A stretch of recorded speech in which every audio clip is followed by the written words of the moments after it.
De platicar con Luis Carlos Ugalde, el director general de Integralia Consultores, luego de la resolución que anoche se pactó, valga el término, allá en el Instituto Nacional Electoral. Luis Carlos, como siempre, un gusto saludarte. Y bueno, ayer nos decías que esto iba a poner orden, pero tiene sus bemoles, vamos, valida un proceso irregular. Sí, Paco, muy buenas noches. Por supuesto que esta regulación es parcial, llega tarde, no debería de ser así. Todos los candidatos, personas de los partidos debiesen haberse esperado hasta el mes de noviembre, pero la verdad es que la legislación también es medio antinatural. No puedes decirle a los políticos, espérense, no hagan nada, no se promuevan, sino hasta el mes de noviembre. Pero bueno, esa es la ley y lo que ocurrió es que todo el mundo empezó a moverse, todo el mundo empezó a hablar, todo el mundo empezó a promoverse y con estos lineamientos de ayer del Instituto Nacional Electoral lo que se trata es de poner cierto orden, de contener el desorden, de contener el desbordamiento. ¿Qué tanto se va a lograr? Parcialmente, Paco, porque al día de hoy, en el caso de Morena, pues ya llevan casi 2 meses en campaña. Y los gastos que han erogado, sobre todo Claudia Sheinbaum y Adán Augusto, el exsecretario de Gobernación, son inmensos. Entonces, anoche, por ejemplo, el INE dijo que solo podía haber un gasto de 34 millones por aspirante. ¿Cuánto crees tú que ha gastado Claudia Sheinbaum o Adán Augusto? Probablemente han gastado muchísimo más que esta cantidad. Entonces, pones orden cuando algunos ya se excedieron. Pero bueno, es mejor tarde que nunca, por supuesto. Lo que me parece positivo de este acuerdo del INE de ayer es que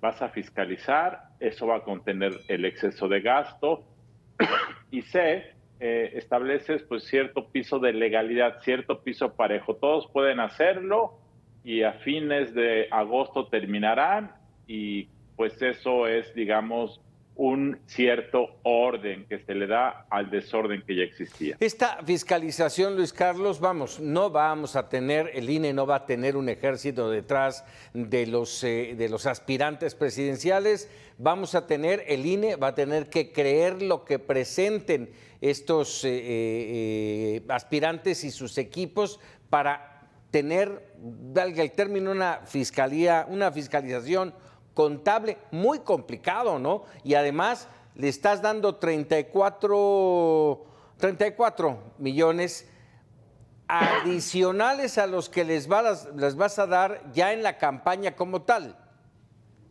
Bueno, te hago 2 comentarios. El primero es que el INE sí fiscaliza físicamente los espectaculares y las bardas que hay en el territorio nacional. Sí. Y lo segundo es que el INE está enviando personal a los eventos y los mítines de los candidatos para estimar el costo real.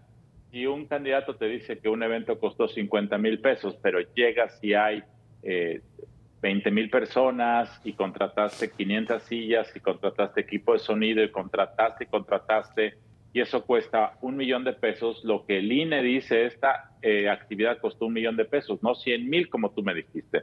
Entonces el INE sí tiene un mecanismo directo de comprobación de algunas cosas y eso ayuda. Y lo segundo es que el INE ha dicho que esto se va a fiscalizar desde que empezaron los procesos internos. En el caso de Morena, pues van a tener que regresarse 1 mes y medio, 2 meses. ¿Qué tanto puedes tú recuperar lo que ocurrió? Parcialmente, creo yo. En el caso del Frente Amplio por México es diferente, porque tú has visto que la mayoría de sus aspirantes hacen eventos de poca cuantía, de menos escala. En el caso de Xóchitl Gálvez, que es la candidata puntera, generalmente lo que hace es ir a eventos por invitación de organizaciones, de universidades, es decir, ella no es la que paga. Entonces, es un tipo diferente de actividad. Los eventos que llaman la atención son sobre todo los de Claudia Sheinbaum y Adán Augusto, que todos los días en todo el país hacen eventos multitudinarios, que esos cuestan mucho dinero.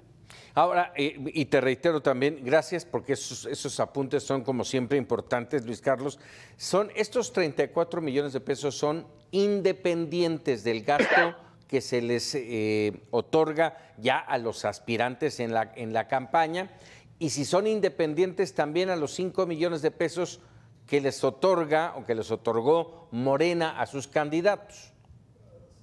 Como se asume que estos son eventos internos de los partidos desvinculados de la campaña política, entonces en una primera instancia esto simplemente se reporta como un gasto ordinario de las actividades de los partidos políticos y punto. Lo que el INE dijo es que si detecta que algún espectacular, alguna barda, algún promocional habla de quiero ser candidato en 2024, que eso se tiene que bajar y desaparecer. La verdad, Paco, sabemos que no necesitas poner yo soy Claudia, vota por mí en 2024. Basta que pongas una foto de ella abrazada de López Obrador para que el efecto tenga lugar, el impacto se genere. Entonces, ese es un tema.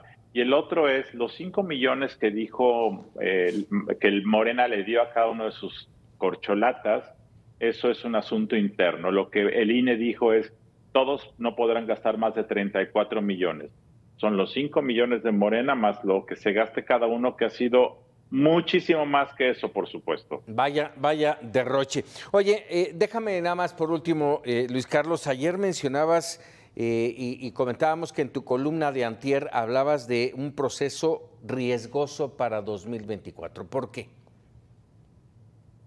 Primero, terminamos este tema que ya hablamos de las precampañas. El riesgo que yo vislumbro y que muchos están detectando es que López Obrador es incontenible. Es un presidente que opina, que habla y que se va a jugar todo para garantizar que Morena repite en la presidencia. Y eso significa meterse, hablar, acusar, quizá usar al Poder Judicial, al sistema de administración tributaria, violar leyes, lo que sea.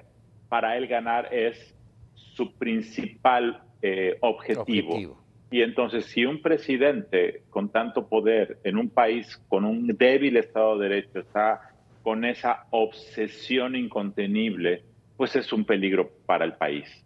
¿Por qué? Porque puede usar la policía, puede usar las leyes, puede usar información secreta de impuestos como lo ha hecho, puede hacer lo que quiera y todos los días en la mañanera repite y repite cosas que la mayoría de los medios repiten y repiten, entonces genera un efecto de difusión.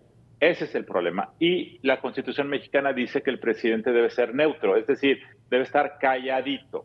¿Cómo le haces para obligar al presidente a que se mantenga así? Es imposible. De tal forma que lo que va a pasar es que cuando termine la elección, si ganase Morena, la oposición va a pedir que se anule la elección por estas violaciones recurrentes. Si por el contrario gana la oposición, López Obrador va a rechazar el resultado y se va a armar una crisis política e incluso constitucional. Entonces estamos en la gestación de una crisis anunciada desafortunadamente, Paco, salvo que Morena ganara por 25 puntos y fuera un día de campo, pero yo creo que la elección se va a tornar competida. De hecho, ya se empieza a tornar, ya se siente enrarecido el ambiente y todavía faltan muchos meses para el proceso electoral. Luis Carlos, como siempre, platicando y con gusto contigo aquí en Mega Noticias. Claro que sí, Paco. Muy buenas noches. Muy buenas noches. Luis Carlos Ugalde, el director general de Integralia Consultores. Vámonos con otros temas. En Guerrero, 3 policías y un presunto delincuente resultaron